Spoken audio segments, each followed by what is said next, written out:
we had shots and didn't make them, and they came down and ISO'd our bigs and just, time after time after time, and ISO'd our bigs, and when they didn't score it, they passed it to somebody else who scored it seemingly, and then we went 2-3 zone to try to change the tempo a little bit, and I know we had 5 consecutive misses on first shots, and they had 5 consecutive offensive rebounds.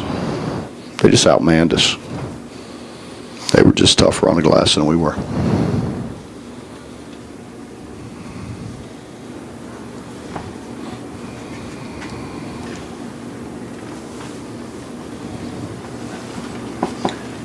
It seems like coming out of the timeouts, they're struggling with whatever. Can you, I just talked to Bart, he said you describe everything clearly for them. Is there any one thing you could point to?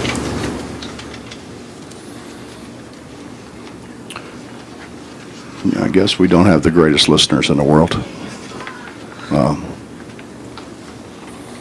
I don't know. We get a 5-second count on an inbounds, and I tell the guy, that they're gonna try to string it out. All you have to do is step to the ball. Just step to the ball, and he ran to half court. Hard to confuse step to the ball with run to half court, I think.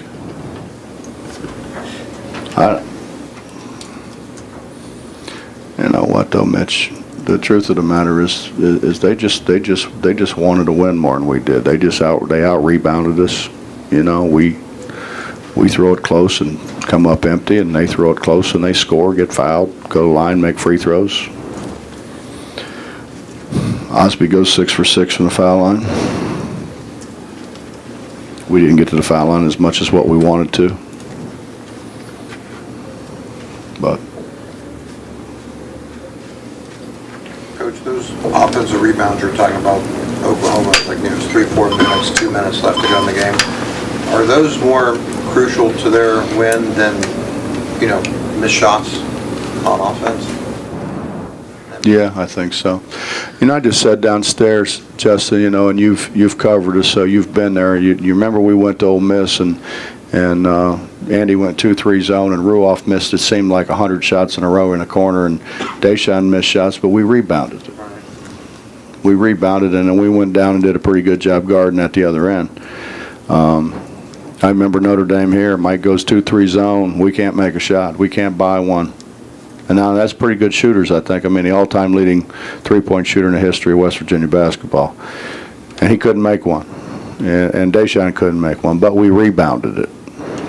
We kept balls alive. And we guarded at the other end. If you remember, that was Cam Thurman. That's a 6'5" guy guarding Herringo, the returning player of the year in the league. If you remember that whole scenario.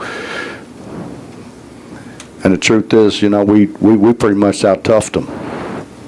Today we got out-toughed.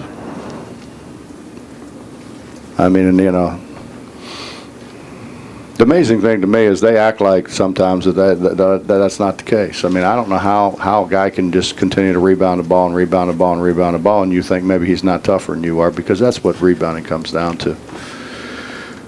We want to reach for it, and they want to go fetch it.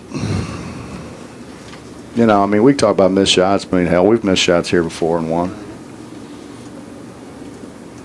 We've had a whole bunch of games we didn't make any shots, and that was with good shooters.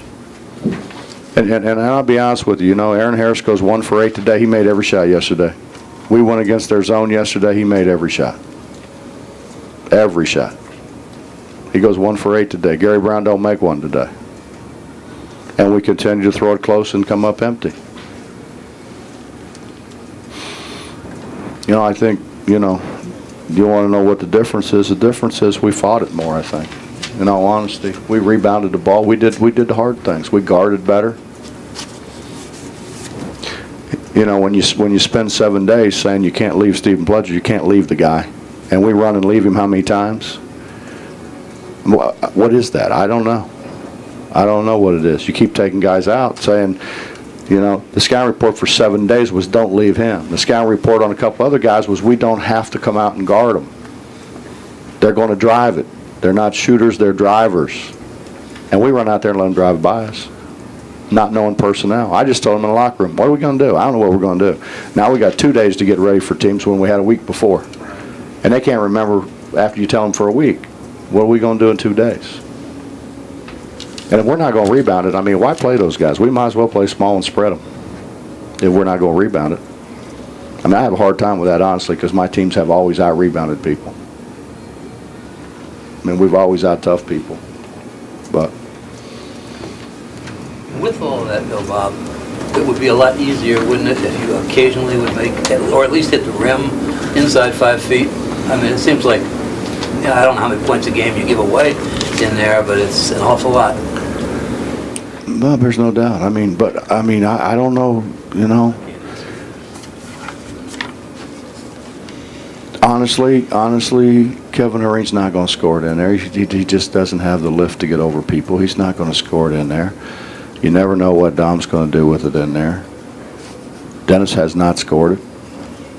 Eric Murray's just, you know, if he can't, like, reach over you, he's not going to score it. So I don't know. What do you do? I'm just, you know, I don't know. You sit here, you think maybe we play smaller and maybe we can, those guys can make a shot and we can spread people out a little bit and we can drive it and get to the foul line a little bit more, but then we're not going to be able to rebound it. It's going to be really hard to stop the people in this league that have the good quality bigs to, you know, play that small.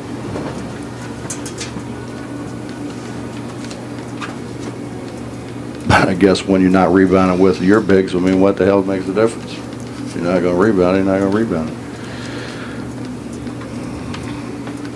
It's my fault. It's my fault. I mean, I take total responsibility. It's my fault. Does it make it more difficult to try to find something to hang your hat on when different things work and don't work from game to game, like shooting, playing defense, all those things you've listed? What's hard is you never know who's going to play. You never know who's going to show up and play. I mean, you know, I mean, it's like I said. I mean, you know, for all the, you know, BS, Ruoff had days he couldn't buy one. Day had days he couldn't buy one. You know, I mean, it happens. But so you have to compensate. You have to do other things. And Coaches, there are a this group doesn't variety of compensate. reasons why the team is in a groove here of being unable to retain leads or build on them. Yeah, we don't make shots, Mick. We don't make shots, and we let other people make shots. I mean, for all of we missed shots, which we did, we never stopped them either, fellas. We never stopped them. So,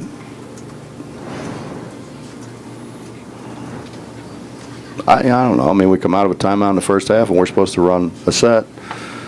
Our guy takes it to the other side of the floor, so now they're all confused. So the guy he's supposed to throw it to gets open, he doesn't throw it to him. Well, then that guy says, we got to do something, so he runs the ball screen and he throws it to him. And they go shoot a layup.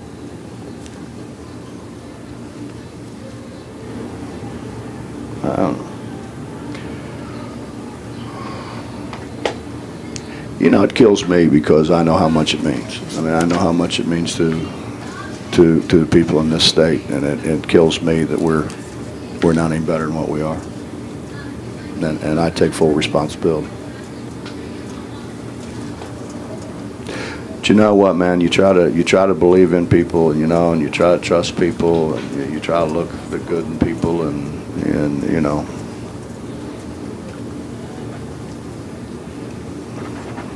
Hindsight, we probably should have made some changes.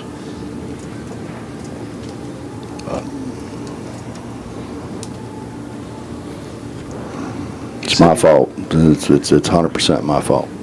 You've said your past guys did those other things when shots weren't falling. We obviously don't see what happens in practice day to day, but is it like that in practice? Do guys not make the hustle plays, block out the sort of fundamental mistakes that seem to be bothering you most?